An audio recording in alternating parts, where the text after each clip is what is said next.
У этой Сафаргуль Юсуповой 4 взрослых детей. Отец ее детей, ее муж Немат Асрори, был музыкантом у Зафара, Нозима и Джамшеда Исмаилова. Это фактически сделано с согласия Исмата Дулика и самой Сафаргуль. Сын этого человека старше, Сафаргуль Юсуповой. Ему 23 и 24 года. Его дети не общаются с отцом. Он недавно женился на его дочери, Немат Асрори. Подвергалась жестоким притеснениям. Ее лишили дома и крова.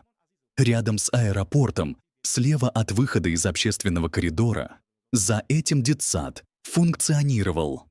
Тот детсад приватизирован. В этом детсаде заведующей является 2-я или 3-я жена Исмата, которая является матерью ребенка Исмата Дулика, больного СПИДом. Тогда он был совсем маленьким, сейчас ему, наверное, лет 16-18. Жена Камарузамона Азизова, домработницы одного из главных фигурантов дела покойного, Шухрата Исматуллоева,